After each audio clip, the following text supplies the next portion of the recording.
Donald Trump's victory in November was arguably the most significant news event the world over in 2016. Time magazine agrees.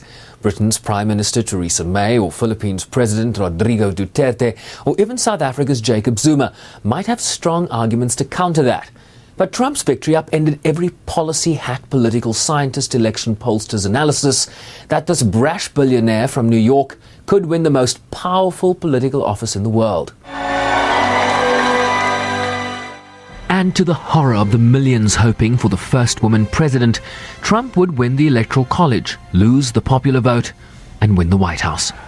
To all Republicans and Democrats and independents across this nation, I say it is time for us to come together as one united people. I pledge to every citizen of our land that I will be president for all Americans, and this is so important to me. Clinton, rebuked by a groundswell of white support for Trump, distractions over her use of a private email server, campaign cyber hacks, and a failure to rally the levels of minority support that propelled President Barack Obama into the White House, was yet magnanimous in defeat. I know we have still not shattered that highest and hardest glass ceiling, but someday someone will, and hopefully sooner than we might think right now.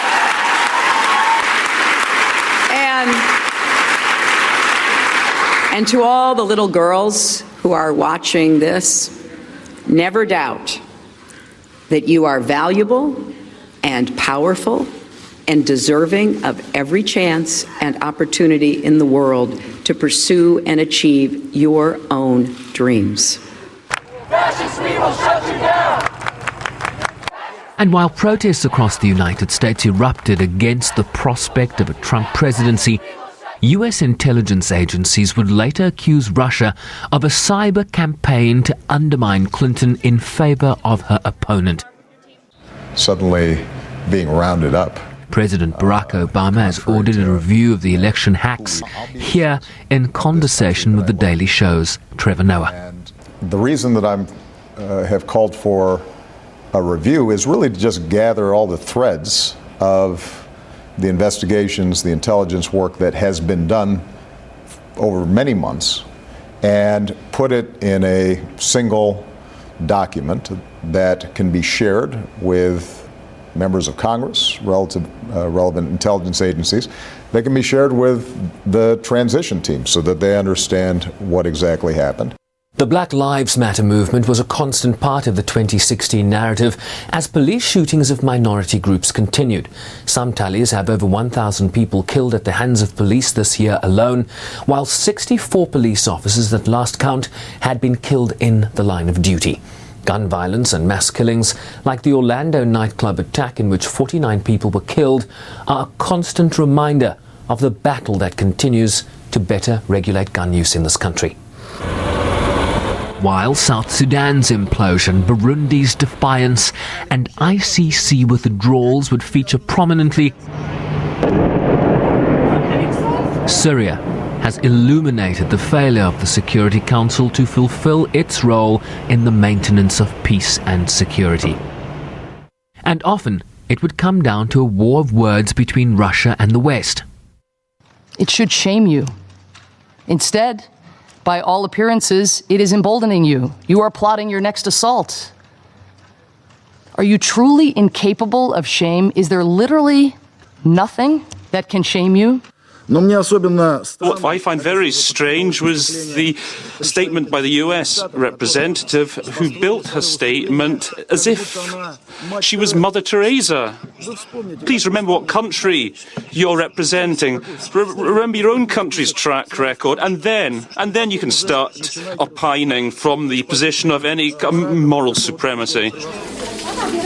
In some positive developments, the UN would admit its role in the Haiti cholera epidemic, celebrate one-year anniversaries of the adoption of the SDGs and the climate change agreements, I, Antonio Guterres, and elect a new Secretary General, a former Portuguese Prime Minister.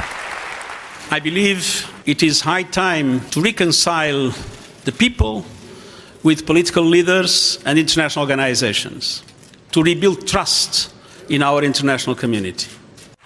And with tributes in the Security Council, the General Assembly and elsewhere, farewell to the man who led the organization for the past decade.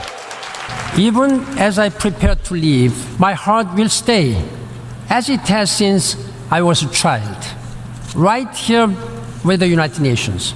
And that heart is greatly comforted knowing that I'm passing the baton to Secretary General Antonio Guterres, a man of integrity and principle.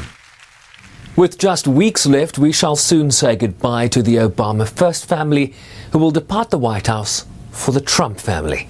And perhaps this response from then Defense Secretary Donald Rumsfeld in 2002 on the lack of evidence for invading Iraq sums up what we might expect in 2017. There are known knowns. There are things we know we know. We also know there are known unknowns. That is to say, we know there are some things we do not know. But there are also unknown unknowns. The ones we don't know, we don't know. But we'll be watching. Sherwin Bryce-Pease, SABC News, New York.